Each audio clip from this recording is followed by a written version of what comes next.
마카베오기 상권 1장 알렉산드로스 대왕과 그 후계자들. 키팀 땅 출신의 마케도니아 사람으로 필리포스의 아들인 알렉산드로스는 페르시아인들과 메디아인들의 임금 다리우스를 쳐부순 다음 그 대신 왕위에 올랐다. 그 이전에 알렉산드로스는 그리스를 다스리고 있었다. 그는 많은 전쟁을 치르고 요새들을 점령하고 세상의 임금들을 죽였다. 알렉산드로스는 땅끝까지 진격하여 많은 민족에게서 전리품을 차지하였다. 세상이 그 앞에서 평온해지니 그는 마음이 우쭐하고 오만해졌다. 그가 막강한 군대를 모아 여러 지방과 민족과 통치자를 굴복시키자 그들은 그에게 조공을 바쳤다. 그 뒤에 알렉산드로스는 알아 눕게 되자 죽음이 닥친 것을 알고는 젊은 시절부터 함께 자란 대장군들을 불러 죽기 전에 자기 나라를 그들에게 나누어 주었다. 알렉산드로스는 12해를 다스리고 죽었다. 그의 장군들은 저마다 자기 영토를 다스렸다. 그들은 그가 죽은 뒤에 모두 왕관을 쓰고 그들의 자손들도 그 뒤를 이어 오랫동안 그렇게 하였다. 그들은 세상을 악으로 가득 채웠다. 유다인들이 이 민족의 풍습을 따르다. 그들에게서 죄의 뿌리가 나왔는데 그가 안티오코스 임금의 아들로서 로마의 인질로 잡혀갔던 안티오코스 에피파네스이다. 그는 그리스 왕국 137년의 임금이 되었다. 그 무렵에 이스라엘에서 변절자들이 생겨 많은 이들을 이러한 말로 깨웠다. 자, 가서 우리 주변의 민족들과 계약을 맺읍시다. 그들을 멀리하고 지내는 동안에 우리는 재난만 숱하게 당했을 뿐이요. 이 말이 마음에 들어 백성 가운데 몇 사람이 임금에게 기꺼이 나아가자 그는 그들에게 이 민족들의 규정을 따라도 좋다는 허락을 내렸다. 그리하여 그들은 이 민족들의 풍습에 따라 예루살렘에 경기장을 세우고 할례받은 흔적을 없애고 거룩한 계약을 저버렸다. 이렇게 그들은 이 민족들과 한 통속이 되어 악을 저지르는 데 열중하였다. 안티오코스가 이집트와 이스라엘을 치다. 안티오코스는 자기 왕국이 튼튼해지자 이집트 땅까지 지배하여 두 나라의 임금이 되려고 작정하였다. 그는 강력한 군대와 병거와 코끼리 그리고 큰 함대를 이끌고 이집트로 쳐들어갔다. 그가 이집트 임금 푸톨레마이오스와 전투를 벌이자 푸톨레마이오스는 그 앞에서 몸을 돌려 달아나고 많은 사람이 부상을 입어 쓰러졌다. 안티오코스는 이집트 땅의 요새 성읍들을 점령하고 그 땅에서 전리품을 거두었다. 143년에 이집트를 쳐부수고 돌아가면서 안티오코스는 강력한 군대를 이끌고 이스라엘과 예루살렘으로 올라갔다. 그는 거드럭거리며 성소에 들어가 금제단, 등잔과 그것에 딸린 모든 기물, 제사상과 잔, 대적과 금향로, 휘장과 관을 내오고 성전 정면에 씌워져 있던 금장식을 모두 벗겨냈다. 또 은과 금, 값진 기물들을 깊숙이 간직되어 있던 보물들을 찾아냈다. 그는 마구 사륙을 저지르고 오만불손한 말을 한 다음 그 모든 것을 가지고 자기 나라로 돌아갔다. 이스라엘 곳곳에는 큰 슬픔이 일어 지도자들과 원로들은 탄식하고 처녀 총각들은 기운을 잃었으며 여인들의 아름다움은 사라져갔다. 신랑들은 모두 탄식을 쏟고 신방에 앉아있는 신부들은 슬픔에 잠겼다. 땅도 그 주민들 때문에 떨고 야곱의 온 집안은 수치로 뒤덮였다. 안티오코스가 유다인들을 박해하다. 이때 뒤 임금이 유다의 성읍들의 조공 징수관을 파견하니 그자가 강력한 군대를 이끌고 예루살렘에 들어왔다. 그가 평화로운 말로 주민들을 속이자 그들은 그를 믿었다. 그러나 그는 갑자기 그 도성을 습격하여 큰 타격을 입히고 이스라엘 백성을 많이 죽였다. 또한 이 도성을 약탈한 다음 불을 지르고 집들과 주위의 성벽을 허물었다. 그의 군대는 또 여자들과 아이들을 포로로 잡고 가축을 빼앗았다. 그러고 나서 그들은 튼튼한 성벽을 높이 쌓고 견고한 탑을 세워 다윗성을 재건하고 자기들의 성체로 삼았다. 그리고 제 많은 족속과 변절자들을 그 안에 배치시켰다. 이들은 거기에 굳게 자리 잡은 뒤 무기와 양식을 저장하고 예루살렘에서 거둔 전리품을 쌓아두었다. 그리하여 그들은 큰 위협이 되었다. 그곳은 성소를 위협하는 복병이 되고 이스라엘을 늘 괴롭히는 흉악한 원수가 되었다. 그들은 성소 둘레에서 무고한 피를 흘려 성소를 더럽혔다. 그들 때문에 예루살렘의 주민들이 달아나 예루살렘이 이 민족들의 거처가 되고 제고장 사람들에게 낯선 곳이 되어버렸다. 예루살렘의 자녀들이 제 땅을 버리고 떠나갔다. 예루살렘 성소는 광야처럼 황폐해지고 축제일은 슬픔으로 변하였으며 안식일은 조롱거리가 되고 그 명예는 치욕이 되어버렸다. 그 수치는 이제 지난날의 영광만큼이나 커지고 그 고고함은 슬픔으로 바뀌었다. 안티오코스가 유다교를 박해하다. 임금은 온 왕국에 칙령을 내려 모두 한 백성이 되고 자기 민족만의 고유한 관습을 버리게 하였다. 이 민족들은 모두 임금의 말을 받아들였다. 이스라엘에서도 많은 이들이 임금의 종교를 좋아하여 우상들에게 희생제물을 바치고 안식일을 더럽혔다. 임금은 사신들을 보내어 예루살렘과 유다의 성읍들에 이러한 직서를 내렸다. 유다인들이 자기 고장에 낯선 관습을 따르게 할 것, 성소에서 번제물과 희생제물과 제주를 바치지 못하게 하고 안식일과 축제를 더럽힐 것, 성소와 성직자들을 모독할 것, 이교 제단과 신전과 우상을 만들고 돼지와 부정한 짐승을 희생제물로 바칠 것, 그들의 아들들을 할례받지 못하게 하고 온갖 부정한 것과 속된 것으로 그들 자신을 혐오스럽게 만들도록 할 것, 그리하여 율법을 잊고 모든 규정을 바꾸게 할 것, 임금의 말대로 하지 않는 자는 사형에 처할 것. 임금은 자기의 온 왕국에 이렇게 모든 칙령을 내리고 온 백성을 감시할 감독관들을 세웠다. 또 유다의 성읍들에는 각 성읍에서 희생제물을 바치라고 명령하였다. 백성 가운데 많은 이들이 저마다 율법을 저버리고 감독관들에게 동조하여 이 땅에서 나쁜 짓들을 저질렀다. 감독관들은 이스라엘인들이 숨을 곳을 찾아 온갖 피난처로 떠나가지 않을 수 없게 만들었다.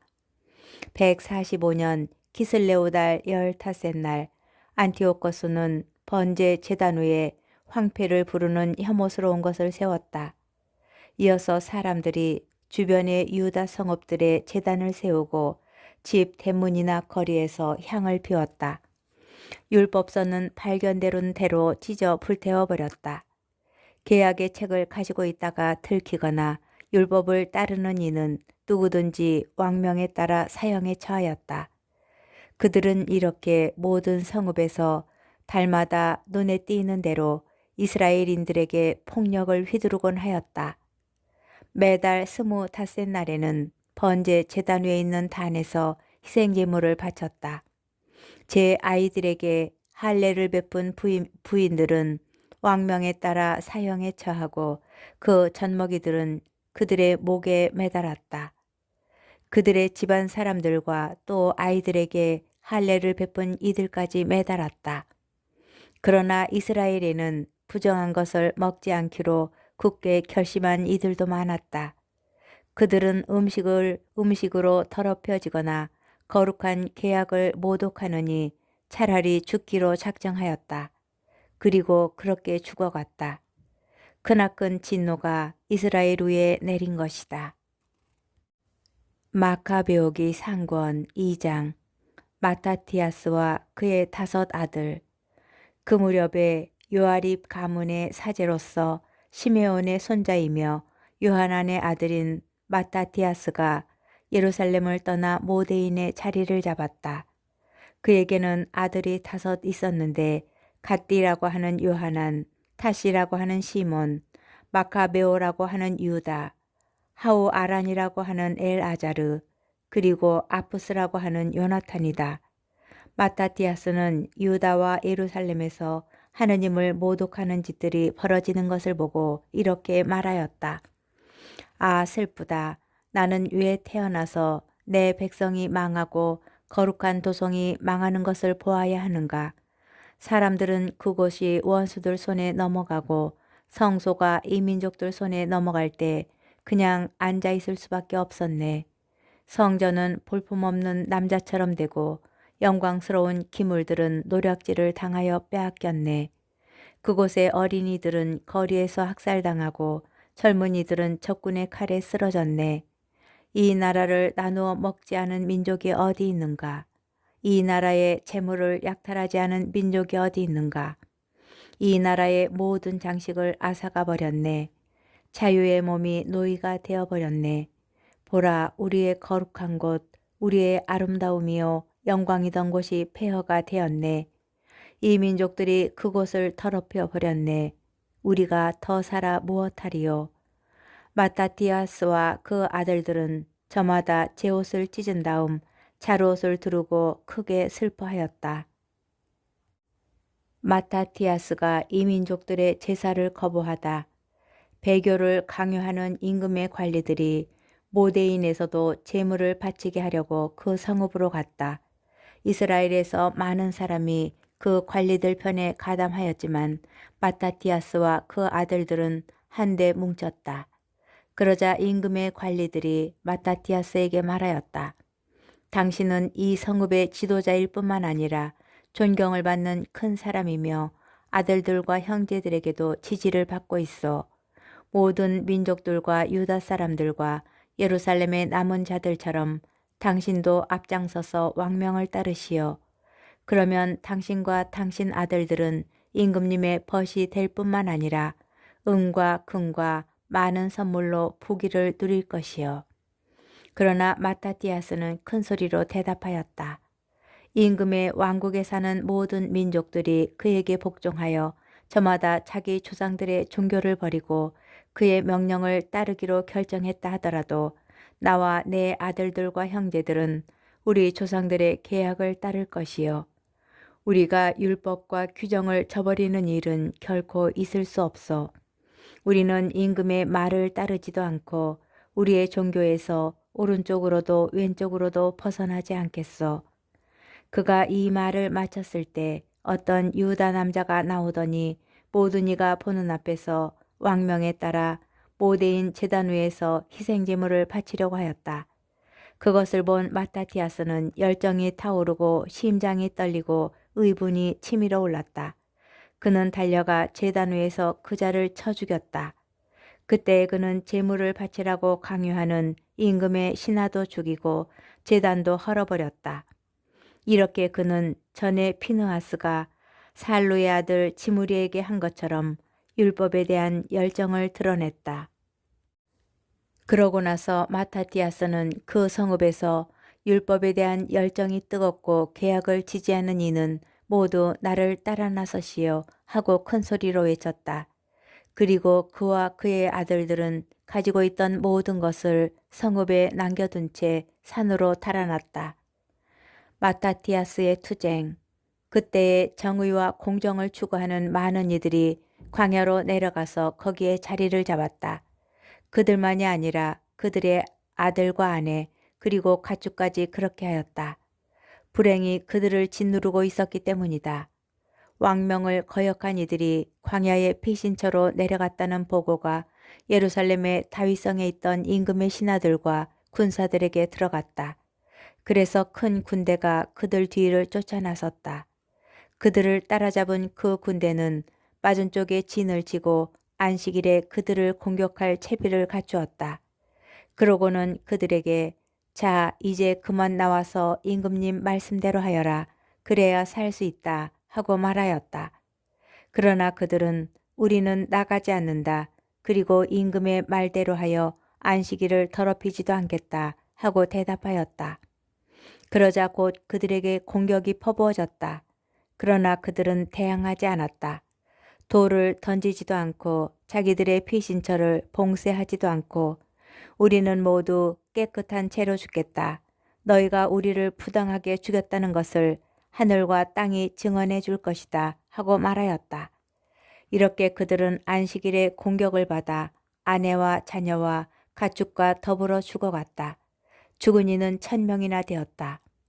마타티아스와 그의 벗들이 이 소식을 듣고 그들의 죽음을 몹시 슬퍼하며 서로 이렇게 말하였다.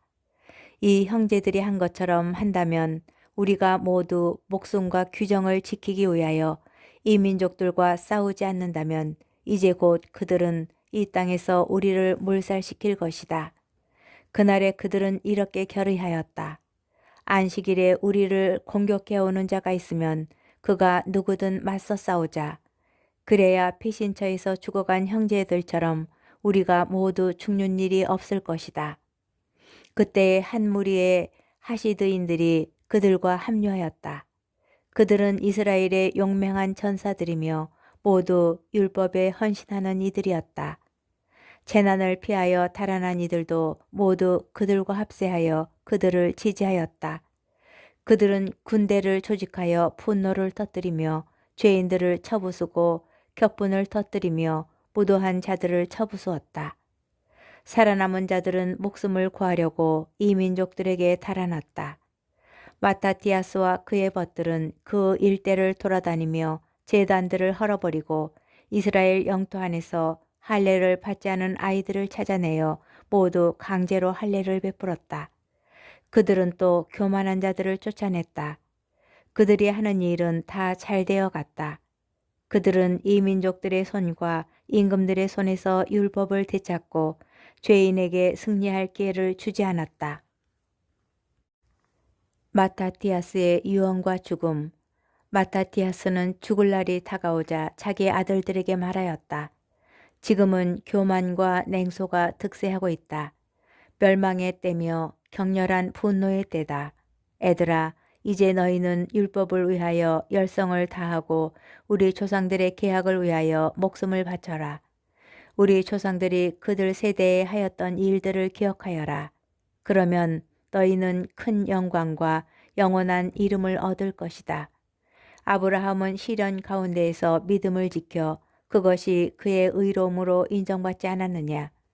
요셉은 어려운 때에도 계명을 지켜 이집트의 주인이 되었고 우리 조상 피느하스는 불타는 열성 덕분에 영원한 사제직의 계약을 받았다. 여호수아는 명령을 완수하여 이스라엘의 판관이 되었고 칼렙은 회중 앞에서 증언하여 이 땅에서 상속재산을 받았다.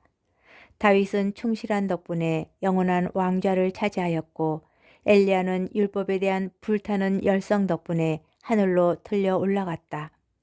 하나냐와 아자리야와 미사엘은 믿음으로 불에서 구조되었고 다니엘은 무제한 덕분에 사자들의 입에서 구출되었다. 그러므로 너희는 대대로 명심하여라. 그분께 희망을 두는 이는 아무도 약해지지 않는다. 제 많은 사람의 말을 두려워하지 마라. 그의 영광은 거름더미와 구더기로 변한다. 그는 오늘 높이 올라가도 내일이면 찾아볼 수 없다. 정녕 그는 먼지로 돌아가고 그의 계획은 수포로 돌아간다. 애들아, 용감히 행동하고 율법을 굳게 지켜라. 정녕 율법으로 너희는 영광을 받을 것이다. 나는 너의 형 시므온이 분별력 있는 사람임을 잘 알고 있다. 그러니 언제나 그의 말을 들어라. 그는 너희에게 아버지 노릇을 할 것이다. 젊어서부터 힘센 용사였던 유다 마카베오는 군대의 장수가 되어 이방 민족들과 맞서 싸워라. 너희는 율법을 지키는 이들을 모두 모아 너희 결의의 원수를 갚아야 한다. 이 민족들에게 복수를 하고 율법이 명령하는 것을 잘 지켜라. 마타티아스는 그들에게 축복하고 자기 조상들 곁으로 갔다. 그는 146년에 죽어 모데인에 있는 자기 조상들 무덤에 묻혔다. 온 이스라엘이 그의 죽음을 크게 슬퍼하였다.